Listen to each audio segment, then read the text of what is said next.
doors just kept closing in my face. Like I'm telling you that at some point I applied to Starbucks and Starbucks rejected me. I was like, huh? What? Starbucks? Hi guys, and welcome back to my YouTube channel. Guys, if you like this video, then please subscribe, like, share, comment. This is a video that I have been wanting to film for a while now. It will be slightly longer than my usual videos just because this testimony is so rich, but I would encourage you to literally watch until the end because this video will bless you. This video will increase your faith. If you're somebody who's been waiting on the Lord for like employment, for a job, for, whatever, a change, for, school, for college, whatever season, if you are in a season of waiting, if you're in a season of wilderness, this video is for you. All right, so watch until the end and then comment and let me know if you can relate. So let's begin.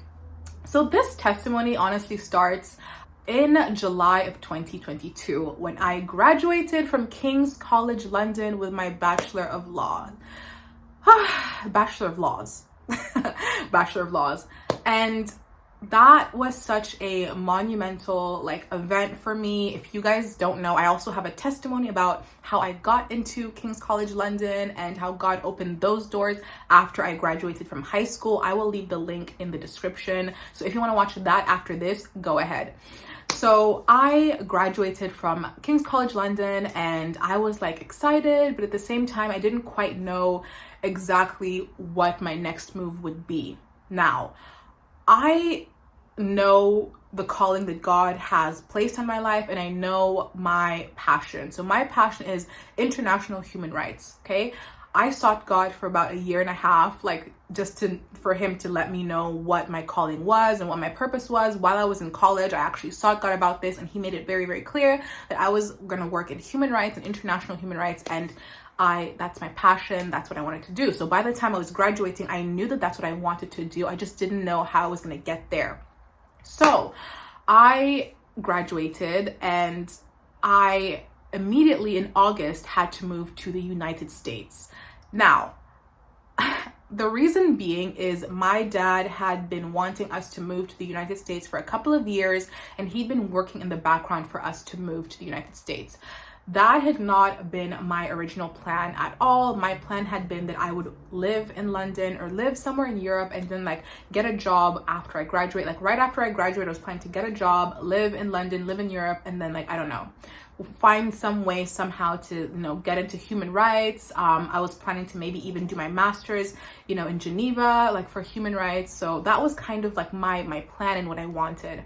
But in August we had to move to the States. Now the reason I say had to move to the States is that if any of you guys know anything about the immigration process in the US, when you're trying to be a permanent resident of the United States, the embassy is strange in the sense that they don't give you a heads up for when you're going to move. As soon as they approve you, you've got to move almost immediately after they approve you. So you don't really have time to prepare, and they don't give you a timeline as to when you're going to move. They sort of just tell you, and you have to be ready to move within a week or two of whenever your stamp says that you have to get here. Otherwise, you have to restart the whole process, the whole immigration process again. And my dad had been doing this process for 4 or 5 years. So it was a very long process that we did not want to repeat. And so in August, my parents call me, or no, July, a few days or a week after I graduate, my parents call me and they're like, yeah, you're going to have to meet us in the States, in August, in 2 weeks. I think it was a week or two after I graduated, I had to move to the US. Now I knew that I was going to kind of move to the US and I had accepted it, but still I kind of had my own plan that was really difficult to let go of because I wanted again to be in London, to be in Europe, and I just had, everything sorted out in my own mind and my own plan. And you know what the word of God says, many are the plans in a man's heart, but it's God's purpose that will prevail. So anyway, in August, I moved here permanently, and it was just such a change, right? I went from London, where London is so bustling, and I used to live in the center of London, whenever I'd leave my apartment, it was literally the center of the city. There was so much to do, there was so much life. It was always bustling. I had university, I had my friends, I had ministry stuff. I was always busy, I was always working, and the kind of person that I am is I love to be busy. I love to like just be doing things. And that's part of what made my wilderness season so difficult, because God was really trying to train me in being content, right? So I moved from like bustling London, where I had so much life, so much fullness, to a suburb, a suburb here in the States, that I still live in, and now I have grown to absolutely love. But at the time, moving from just a place of like, I felt like my life was really, really full, to a place of just dryness was difficult. And when I say dryness, I mean, I moved from a bustling city like London to a suburb. Now, Washington, D.C. is not far from me, so I still live around a bustling city, but I just mean that in terms of where I actually live in the suburb, it's just quiet. It's like where families, it's not a young person's favorite place to live. And then like from going to living by myself and being somewhat independent to coming back home and living with my parents, that was difficult, okay? So I didn't have my friends anymore. I had no friends, okay? I had no college because I'd graduated. So I had nothing to do. I had no like entertainment because I didn't even know like what entertainment to pursue, you know? It was just a very dry season. It was a season of wilderness. And the verse that the Holy Spirit revealed to me during this time is a verse about God stripping you away from your idols. Hosea 2:3-7. Otherwise, I will strip her naked and make her as bare as on the day she was born. I will make her like a desert, turn her into a parched land, and slay her with thirst. I will not show my love to her children because they are the children of adultery. Their mother has been unfaithful. She has conceived them in disgrace. She said, I will go after my lovers who give me my food and my water, my wool and my linen, my olive oil and my drink. Therefore, I will block her path with thorn bushes. I will wall her in so that she cannot find her way. She will chase after her lovers, but will not catch them. She will look for them, but not find them. Then she will say, I will go back to my husband as at first, for then I was better off than now. For she has not acknowledged that I was the one who gave her the grain, the new wine and oil, who lavished her with the silver and gold, which they used for Baal. That verse is very deep, but it speaks of idolatry and the fact that when God blesses us, we can be quick to forget that He is the one who blessed us, and we can be quick to idolize the things that He has blessed us with, right? So running after your lovers. I realized during that time that was really difficult for me after I moved here, and I was really, really struggling with isolation and not having my friends and my college and a job, that I had been chasing my lovers, right? Which was what? Having a good job, having a good career, going to college, like all of these nice things, having friends. I had made those things an idol so that they became my love in my heart. And I had forgotten my first love, who was God. I had forgotten that intimacy that I had with God in the beginning. And so when I was stripped away of those things, and I was stripped away of my friends, of my, my college, because I graduated, of, just being in London and that city that I loved so much, I realized that God was trying to strip me away of my idols. Even the need for me to have a job as soon as I graduated was me really idolizing having my career, right? Even the thought of my career was an idol to me that I thought about endlessly and constantly, such that I couldn't have peace and contentment unless I had those things, right? So God was stripping me of those things so that I could run back to Him, the God who had given me those things. And it took me a while to really learn this lesson, and for this lesson to really sink into my heart, which is why I was in this wilderness for a year and 1 month.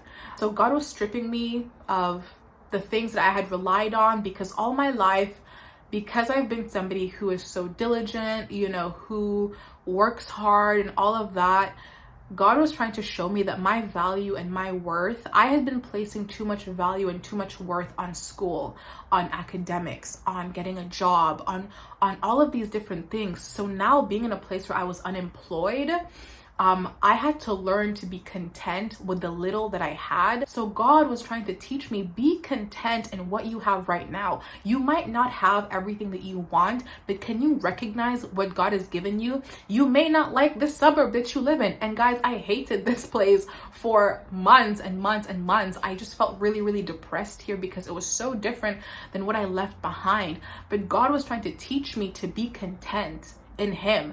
I might not have everything that I want. It might be a different environment that I don't really know of, but be content. You might not have the job, you might not have whatever, the husband, you might not have the school, but be content in God and realize that He is your first love. So that's a lesson that God was trying to teach me. Another thing is, I didn't have a car. Like, so, you know, it's different in Europe. Like, you don't really have to have a car. The means of transportation is so great that like you don't really have to, you know, have a car. You can like take the bus, take the train.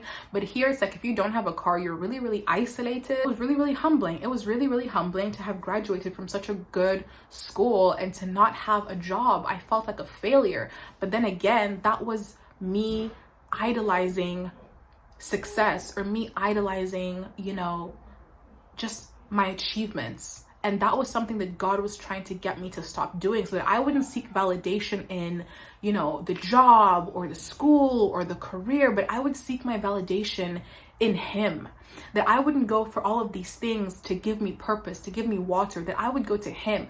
You know the story of Jesus when He meets the woman at the well and He talks to her about her husbands, right? And He says to her that if you had known who was speaking to you, you would ask Him for living water and He would give it to you, right? You wouldn't have to drink this water from this well that is gonna fill your thirst for a little bit but leave you wanting. You would seek me, Jesus, and I would give you living water. So I feel like sometimes when we're really idolizing like these careers or the school or whatever it is that you really, really want, we're seeking that temporary fix, right? That temporary water. When Jesus is there, like, if you seek me in this season of isolation, in this season of wilderness, in this season of desert, I will give you living water. I will pour into you. And you'll find that actually what you're seeking is actually Jesus, right? Because these things can't fulfill you. They're great. It's great to have a good job. It's great to have, you know, a good college. It's great to have all of these things. It's great to have a husband.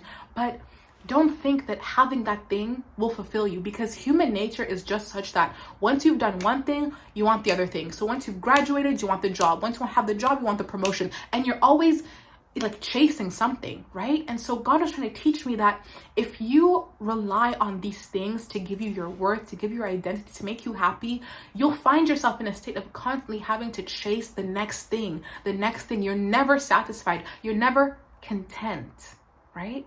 So God is trying to teach me that I needed to learn to be content. Paul says in one of his epistles, I have learned the art of being content. I'm going to read it actually. So Philippians 4:11-13, he says, I'm not saying this because I am in need, for I have learned to be content whatever the circumstances.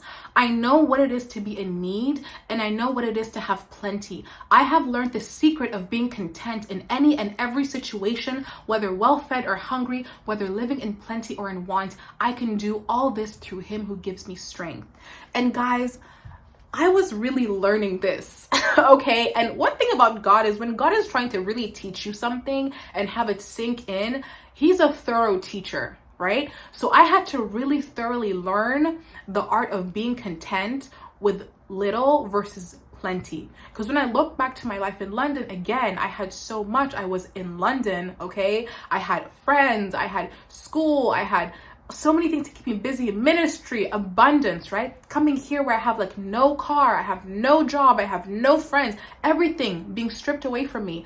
I was really being humbled, right? I was in such a season of humility as well. That's another thing that like I feel like the Holy Spirit was trying to work in me, is this humility. God was also teaching me like learn to be humble, learn to ask for help, right? So It was all for the refining of my character. When I look back to this 1 year, it was all for my refining, right? And if you guys have a promise from the Lord, whatever that promise is, understand that sometimes you need to go through a season of refinement, okay? So that you will come out as gold. And refining is difficult, you know? So these seasons of wilderness and waiting, a lot of times they're seasons of refinement before we go into the promise that God has for us. When you look at the children of Israel, before they went into the promised land that God had for them, they had to pass through the wilderness, right? So before a promise, there will always be a wilderness. There will always be a waiting. There will always be a season of refinement, because God is a God who works in times and in seasons. So you might not have what it is that you want. It just might not be your season and your time to have what you want. But if you are somebody who is intentional about seeking the Lord, wanting to be in his will, okay, he's not ignorant to you. He hasn't forsaken you. He hasn't forgotten you.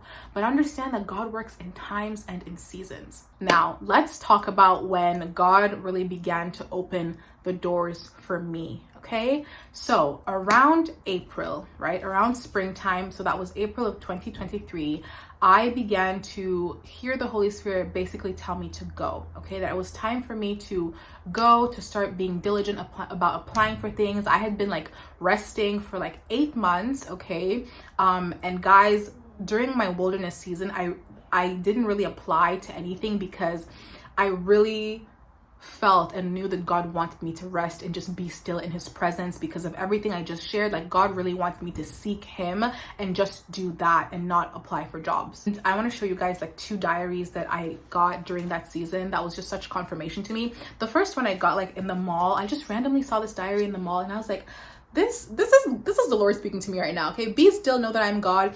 In a mall, okay? I don't typically see like Christian sort of diaries in like the mall, so I was like, I have to get this. And then a couple of like months or weeks later, my mom got the same diary. Like, she got me the same thing, and I was like, what? This is such confirmation. But anyway, that's just a cute little anecdote of how like the Lord can speak to you and how beautiful that is. So anyway, I began to feel in April that it was time for me to like go, right, to start applying for things. And so one of the things that God had spoken to me about while I was still in London was lobbying, right? And I didn't really know much about lobbying or what lobbying was or what lobbying entailed, but I just knew that God was speaking to me about like lobbying and human rights. So I was like, okay, cool. Lobbying and human rights, okay? Because that's my passion. That's like my field, like international human rights. So around April, I began to like really be more diligent about like researching human rights and lobbying and stuff like that. And I came across this huge human rights organization, like one of the biggest in the world. And they were like actively seeking people to lobby members of Congress in DC. Okay, so I was like, yes. It was like a volunteer sort of position where you would volunteer to lobby like your members of Congress, your representatives in the state of Maryland or Washington or, you know, or Virginia. So I applied to lobby with this organization and I got like the position, which was like a volunteer position, but it was an amazing position because it opened up so many doors for me in terms of like human rights work. I got to lobby in front of, you know, senators' offices, representatives' offices. I've been to Capitol Hill now like multiple times just lobbying, you know. And what lobbying for human rights essentially entails is that you would visit your member of Congress and you would ask them to support legislation that is in favor of human rights. So through this volunteer position, I got to meet so many people in my field. I got to make so many like destiny connections that were just mind-blowing to me. Like, I never really imagined that when I moved here, I'd be lobbying like senators and members of Congress. Like, it was really out of my scope, you know, but you know what the word says, like God will do exceedingly and abundantly. So I was really like happy with the fact that I'd gotten this volunteer position, but at the same time, I still wanted to get a paying job.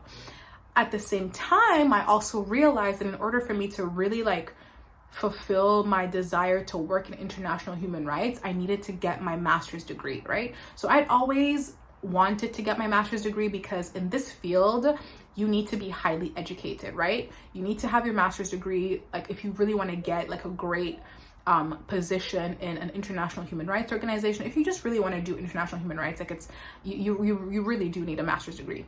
So I had always wanted to get a master's degree, but I was still confused about how I was going to do it. So the particular college that I wanted to go to, I only really had one in mind. Okay, like this is the only one that I applied to. I had to have a letter or 2 letters of recommendation minimum. Now, the people that applied to this college were typically people that had like multiple letters of recommendation and that had like all these different accolades. And whilst I had, you know, good experience and stuff like that, I just knew that I was at a disadvantage because I only had at that time 1 letter of recommendation. So while I wanted to apply for a master's degree, I just didn't have everything that was required for me to apply. I only had 1 letter of recommendation promised to me by one of my professors in university. So I was like, how am I going to get the second letter of recommendation? I don't even know where to begin. And at the same time, I was thinking to myself, in order for me to get into this international human rights program that like hundreds of thousands of other people are applying to, my resume needs to be on point, because that's another thing that you need when you're applying to a graduate program. Your resume needs to be on point. Okay, like you need to send in your resume, you need to send in your personal statement, you need to have your letters of recommendation, 2 minimum. So my resume, I felt like wasn't good enough for me to get into the college, and I didn't have the 1 other letter of recommendation that I needed. So this whole time I was also grappling with not just not having a job, but how am I going to get into the master's degree program? I just felt like I had nothing that I needed. Like everything was bare, but we all know that when you feel like you don't have enough, that's when God steps in.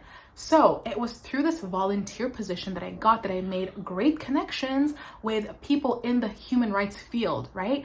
So I had been wanting to ask this lady in the organization that I got very close to write me a letter of recommendation. But I was waiting for the right time when I had sort of sufficiently proven myself to her in order to ask. And at the same time, I was praying that God would open up a door for me to have a paying job, because the position that I had in this organization was more of a volunteer position where I was not being paid. Again, human rights work, like there will be a lot of volunteering that you do before you get that paid position. That's why you kind of need to be very qualified. So I was like, okay, God, I still want a job and I still need a way to get into this like master's degree program. Okay, so I had 2 things that I was really, really working towards. Now, during this time, as I was praying, I began to apply for a lot of different positions, and guys, doors just kept closing in my face. Like I'm telling you that at some point I applied to Starbucks and Starbucks rejected me. I'm gonna put the rejection over here if I can find it. I was like, Starbucks? I was like, huh? What?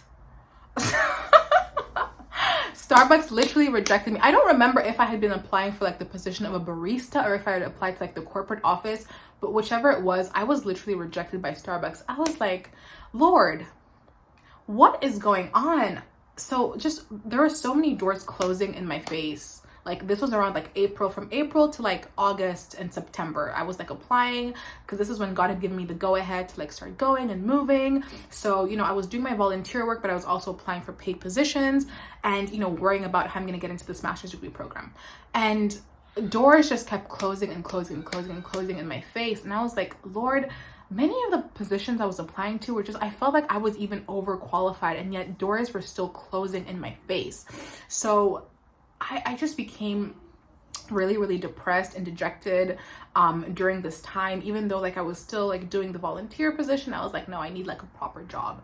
And I had a certain figure in mind that I wanted to be paid, because I just knew that I had to make money and I needed to make money. So I was applying to these different positions, and at the same time I had it in the back of my mind that my resume, in order to apply to my master's degree program, needed to be stacked. So I actually needed to to show and demonstrate my interest in human rights, right? Like through my resume. And I had other like volunteering internships that like adequately demonstrate my interest in human rights, but I just knew that I had to have like a very specific, like I just had to stack my resume. Okay, so I had to have like a very good resume, and like I had to get a really good position. So I was also grappling with these things. So yeah, around like August, I want to say July, August-ish, I began to finally get some hits back on my applications.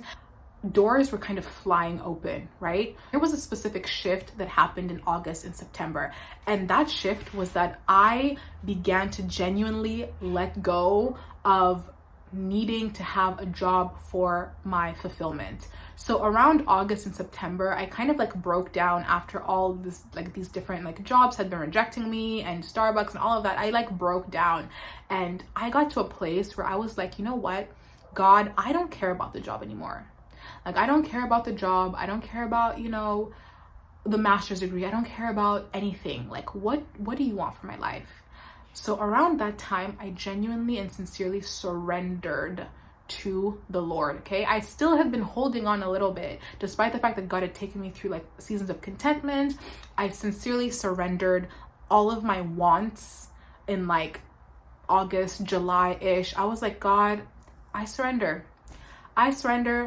Do whatever you want with my life, because I'm no longer under the impression that getting this job or getting whatever is going to fulfill me. So Lord, you do what you want with my life. And another big part of that was that there was an organization specifically that I had wanted to work for, and I had gotten so far into the application process with them. While I was being rejected by these other jobs, there was a specific organization that I had like really wanted to work for, because I felt like if I got this organization on my resume, then that would like automatically get me into the program. And they were stringing me along. Like, I had talked to like the CEO of the organization. I had talked to, you know, the director of the organization, and they were really like giving me the impression that, you know, they were going to open up a door for me. And so I was really holding on to that organization specifically. And then things just fell through with them, where they had like offered me a certain position and then rescinded that offer. So it was just very devastating to me, because I'd really put a lot of my hopes in that specific organization, and I put my hopes in, again, the job. So around September and August, when I like surrendered to the Lord, I was like, God, at this point, I've put so much hope in like this whole job application process. The job I thought I was gonna get, I also thought that like God had spoken to me about that job, but it fell through. And I'm like, God, the job I thought I was gonna get fell through. Like my hope, I just felt like my hope, I had no hope during this season. Like, the Bible says that hope deferred makes the heart grow sick. So my heart was sick. So in August, when I was like, I just surrender, I sincerely, with my full chest, surrendered to the Lord. It was like, God, I'm surrendering this. Like, I'm laying this down at your feet. I don't care about the job anymore. I don't care about anything of the career. Like, God, I just want to be in your will. Like, so if it's your will for me to have a job, then I'll have a job. If it's your will for me to go to my master's degree, I'll get my master's degree. Whatever your will is, God, I'm tired of fighting you. I just stopped fighting the Lord. And it was a sincere surrender in my heart. After I stopped fighting the Lord, it's like the doors began to open. Around September alone, I had so many different offers. The amounts of money I was being offered for certain positions, I was like, oh my goodness, like, this is great, right? So I was getting I had like 5 job offers in September alone. I had like 5 or 6 serious job offers that all wanted me, that I was juggling, right? So I would tell this organization, oh, can I get back to you? I was now picking and choosing between different organizations. It was just crazy to me, like how, you know, I'd gone from being like rejected and like doors closing to like all of a sudden the floodgates opening. But it just taught me that a lot of times it's really not about you, but it's about this season that God has you in. So when the doors were closing, it's like when God says no, when God is putting you in a season where he just wants you to rest and it's like not your time, every door will close. Like Starbucks literally rejected me, guys. So that just shows you that when it's not your time, like, it's just not your time, right? And then like August, September, like doors were flying open. I was juggling different organizations. And so I finally settled on one organization that I'm working in to this day, that I absolutely love. And I'm being paid very well. And yeah, so that's how I got my job. But the testimony doesn't end there, because a couple of months into my job, I finally asked the lady from the organization that I was volunteering at for a letter of recommendation, which she very happily and graciously gave me. So around like September, August, November, I also applied to my master's degree program. I applied only having put like that volunteer position in my resume, the volunteer position that I had gotten in April, along with my other volunteering and internship positions that I had like throughout like my high school and stuff like that. And so I applied with her letter of recommendation, my professor's letter of recommendation, my volunteer, position, and I just left it in God's hands and was like, Lord, if it's your will that I should get into this program, I'll get into it. I mean, I'm sure people have way more on their resumes. They probably have like multiple like letters of recommendation, because that's how it is like with this kind of college. That scandal that celebrities had where their parents like paid for them to get into colleges, like that's one of those schools, right? So it's like almost Ivy League standard. So I was like, God, I only have this volunteering position that you gave me in April, and I have like 2 letters of recommendation. I have the minimum, I have like the bare minimum, right now, but Lord, I'm just trusting you. And lo and behold, a month ago or so, I got a congratulations email from the college that I had been accepted into the master's degree program starting in the fall of 2024, guys. So yeah, I not only got into my master's degree program, and this college was the only college I applied to. It was the only college I applied to, guys. And the acceptance rate at this place is like, I want to say 14%. So I wasn't giving myself great odds, but I just felt like if this was what God wanted for me, I would get in. So I got into the college, guys. I got the job that I'd been praying for. It just all worked out in the end. And I just want to say that God works in times and in seasons, guys. When it's not the season, it's not the time, it'll feel like every single door is closing and shutting in your face, simply because it's not the time, it's not the season. But when it is your time, when it is your season, God will open up the door. God will open up the floodgates. So sometimes we can blame ourselves like, oh, like it's me. It has something to do with me. It has nothing to do with you sometimes. It just has to do with when God's time is, it will be. When it wasn't God's time for me to get a job, every door was closing in my face, including jobs that I was way overqualified for, guys. But when it was God's time for me to get a job, doors opened up, the floodgates opened up. When it was God's time for me to apply for my master's degree, I got into my program not having everything that I thought I needed, because our God is the kind of God that will do it for you when you feel like you don't have everything you need. So stop thinking that you need to have everything figured out. And if there's one thing I can advise you guys, is to just know the voice of God. Know the voice of God so that you know what season and what time you're in. When God says to go, go. When God says to rest, rest. And for some of you guys, God might be telling you to go and you're like, oh, I don't have everything that I need. Just trust him and take it step by step and have faith. That's another thing that God was teaching me in this season, is to take it step by step and have faith. Because all throughout this time, while I was like worried about my master's degree program and getting in, I always felt like I needed to have all of these different things. And God was just showing me that if you have faith in him, he will take the little that you have and multiply it. And that's one thing that God was also teaching me, and my friend said to me, is that take the little that you have and step out. Okay, so you might be in a season of rest, of wilderness. Enjoy that season and be content and seek the Lord and seek what he wants to teach you. You might be in a season where God is telling you to go. In that season, have faith and take it step by step with the Lord. Know his voice, hear his voice, and allow him to guide you.